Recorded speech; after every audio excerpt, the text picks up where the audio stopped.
it's someone you don't like being cancelled, you need to speak up for them. The superiority of cultures and of countries changes through time. Yes. At this moment in time now, for the last few hundred years, it's been the Western world. It's been white people, white countries. Do you think we are woke right? Do you think we've now... Me and you? Yes. No.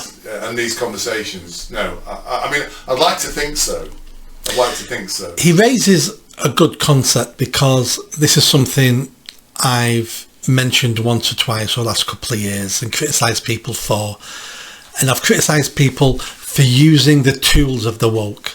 So they claim they don't like the woke. You have done this actually, yeah. And so I said, well, when it's someone you don't like being cancelled, you need to speak up for them. Correct. The fact you don't like them shouldn't come into it. If they're being cancelled through cancel culture, we need to support them and stick up for them, because otherwise we're just a different version of the woke.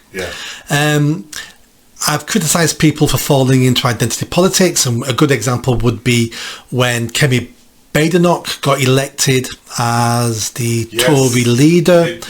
I was saying to people, I don't want Tories telling me how great it is because she's black and because she's an immigrant and she can talk about immigrants. I don't want to hear that crap. That's racism. I just want to hear that you think she's the best person for that job, and that's why you voted for her. Because people were telling me, we're going to vote for her because only she'll be able to address the migration because she's black. And it's like, can you not hear yourself speaking? You're falling into identity politics. The only thing on that list I would disagree with would be the promoting white culture. I would disagree with him on that, because I do that, and that's only because of the evidence I see around me that white culture is more superior than other countries around the world. And that's what the evidence says, because if you did have a superior culture, now I'm writing about this in my book as well, the superiority of cultures and of countries changes through time.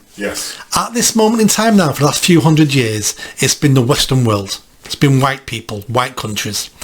That doesn't mean it's always going to be the same. Doesn't mean 100 years from now it might not be China's rise and it'll be yellow culture.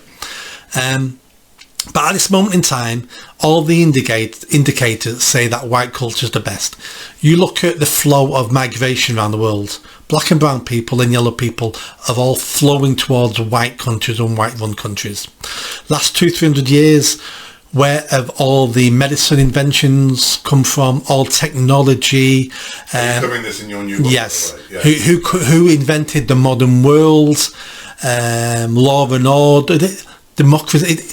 It's all white culture.